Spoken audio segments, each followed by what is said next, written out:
There are souls in hell right now who prayed the rosary every day, who went to Mass every Sunday, who even received the Eucharist reverently, and yet they are lost forever. St. Faustina Kowalska saw them. She wrote in her diary that among the damned were souls that once were fervent in the service of God, yet fell because of pride and lack of true love. When I first read that, I couldn't breathe, because she wasn't talking about atheists or murderers. She was talking about people like us, people who thought they were safe. How could that be? How can someone who seems holy, who follows every rule, still fall into the eternal fire? Jesus himself gave her the answer, but he told her to reveal it only in time, when the world would grow cold and devout souls would start to crumble from the inside. That time is now. Look around. Churches are emptier, prayer has become performance, and many who call themselves faithful have quietly lost their hearts. But what if the danger isn't outside the church? What if it's inside your own soul? What if you've already begun to fall without even realizing it? There's a dangerous illusion that creeps into even the most prayerful hearts, the illusion of holiness. It doesn't come with horns or temptation, it comes dressed in light. It whispers, "You're doing enough. You're one of the good ones." St. Faustina saw souls in visions who appeared luminous, almost angelic, yet when Christ allowed her to see their true state, she wrote, "I shuddered, for I saw how repugnant they were before God." They had perfected the art of looking devout, kneeling at the right time, speaking the right words, avoiding scandal, but their hearts were locked away in pride. You see, it's possible to love the appearance of holiness more than holiness itself. Some people crave the peace that comes from being known as spiritual, or the satisfaction of belonging to a moral few. But Jesus warned Faustina that even good deeds, if done without love, are nothing in his eyes. Think about that. Every prayer, every act of service, every fast, if done for self-image, not love, turns to ash. Today, many Catholics are unknowingly trapped in this illusion. They seek perfection not to please God, but to prove something to themselves. Their religion becomes performance, their faith becomes control, and their hearts, meant to be soft, slowly turn to stone. Pride, the most poisonous of all sins, is never louder than when it hides behind piety. It is the invisible toxin that infected the highest of angels and turned Lucifer's "I will serve" into "I will not serve." St. Faustina wrote that Jesus showed her how this same pride was destroying the souls of many who claim to love him. "They trust in themselves," he said, "and therefore they cannot receive my grace." Imagine this, a person who prays daily, who corrects others on moral truth, who knows every rule of the church, but deep down believes that they no longer need mercy because they are already good. That belief is fatal. It blinds the soul to its own poverty. Pride whispers, "You've earned heaven." But mercy begins where self-sufficiency ends. Faustina herself battled this temptation. She once thought her devotion made her special until Jesus told her, "You are nothing without me." That was not condemnation.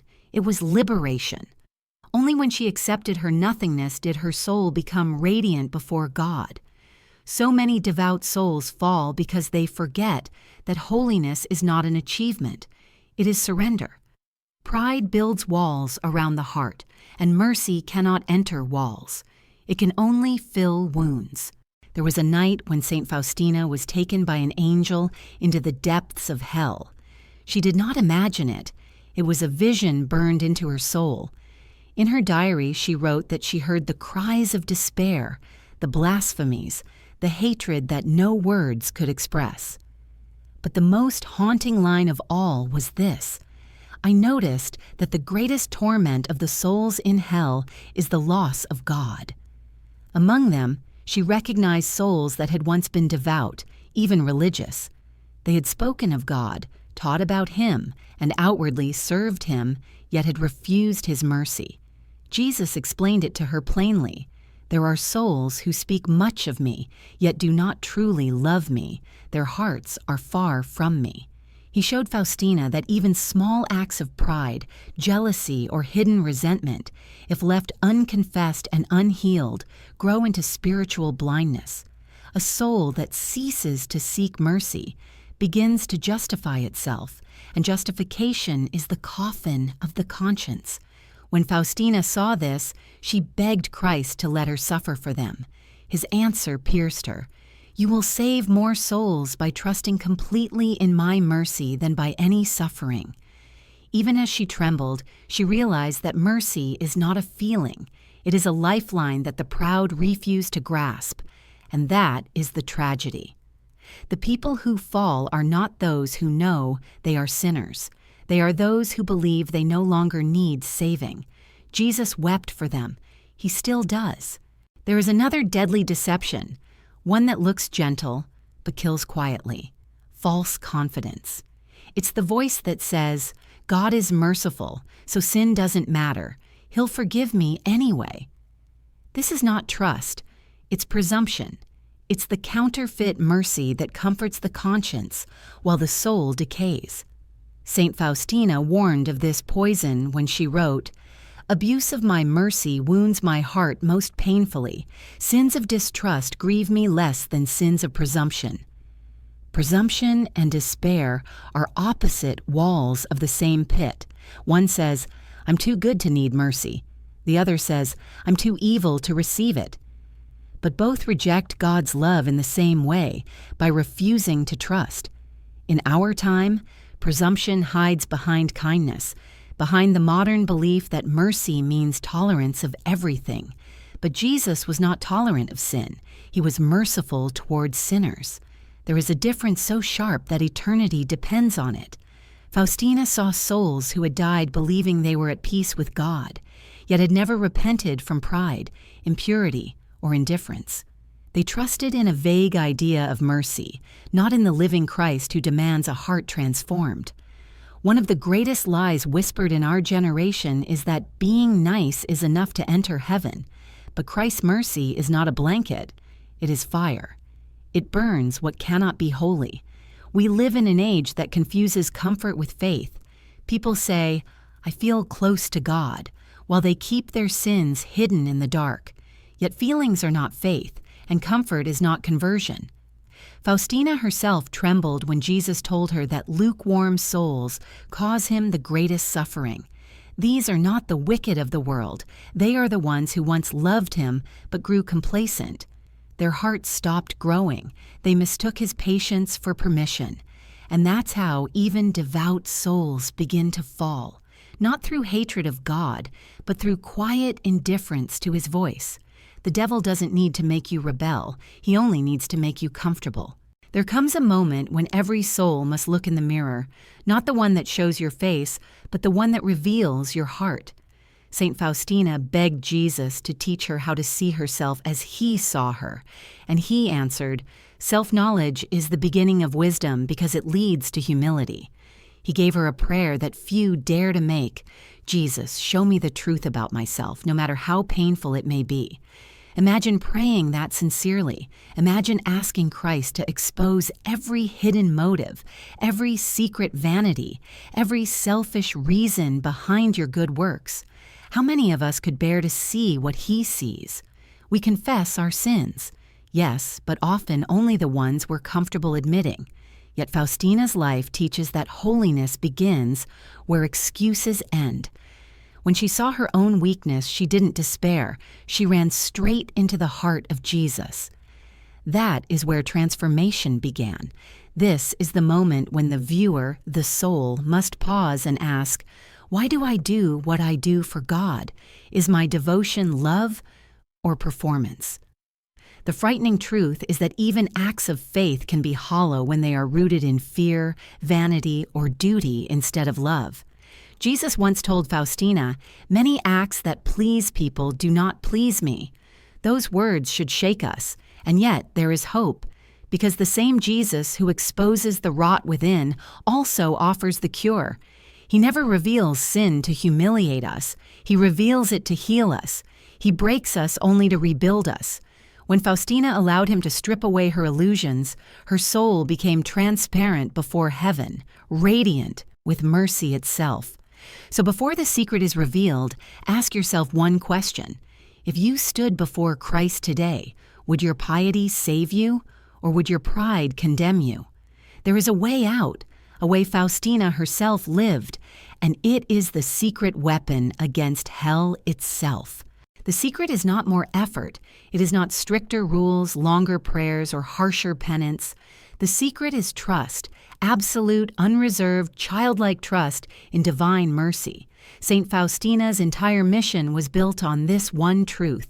The soul that trusts in my mercy is most pleasing to me. Jesus told her that such a soul, no matter how broken or sinful, will not perish. This is not a poetic comfort. It is a divine guarantee. Faustina lived it in the smallest, most hidden ways.